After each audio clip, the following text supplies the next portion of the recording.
Hi everybody, this is Joni Fleming again of Caricatures by Joni. Today I'm going to show you how I do my ambidextrous live drawing.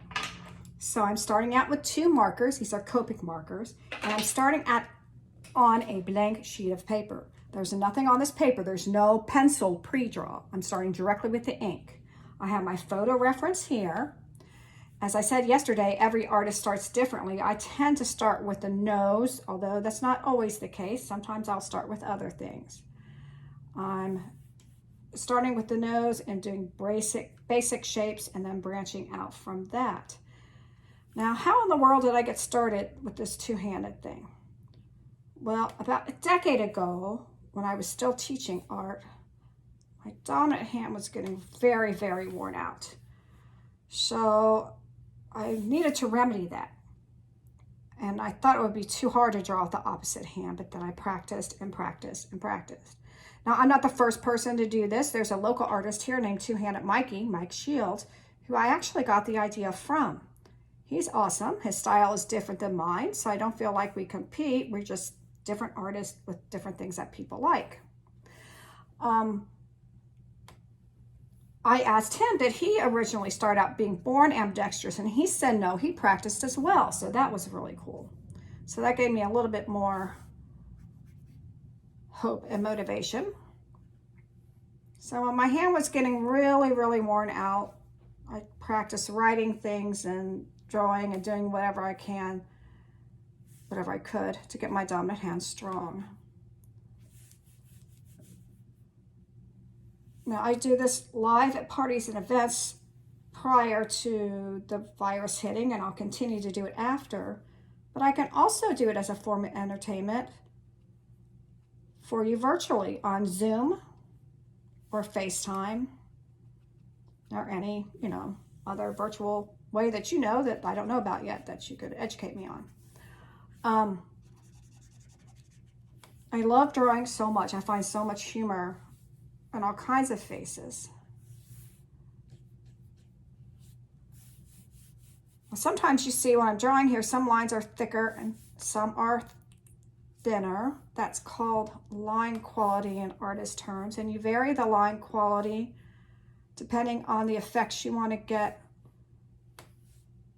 with strongness or softness. And you also vary the line quality to show depth. Like underneath the chin, most people will draw darker because there is a shadow there.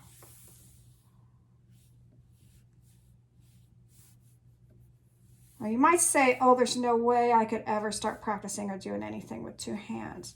But necessity is the mother of invention. So as I started practicing when my dominant hand got worn out, you'll see all kinds of people on the internet, well, not all kinds, but some people on the internet doing ambidextrous things, including drawing. And of course, we all know of poor souls that draw with their feet or their mouth because they don't have use of other limbs. So it can be done.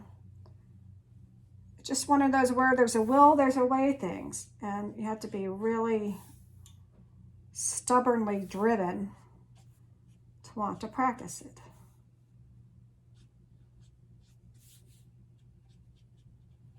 And there's things that, I would get frustrated with practicing. I'm like, changing a tire doesn't thrill me, and there's all kinds of other things I probably could learn that I should learn. But drawing faces has always fascinated me. So the motivation is there.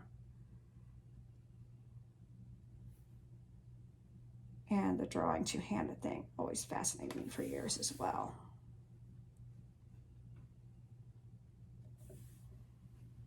Sometimes I draw simultaneously, both hands at the same time. Sometimes I switch off, which comes in handy in a gig where I'm drawing for several hours live because your hands get worn out.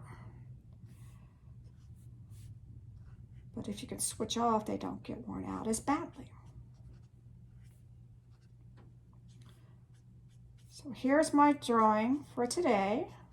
We're just going to leave this black and white for now. We'll perhaps do a color drawing later for you.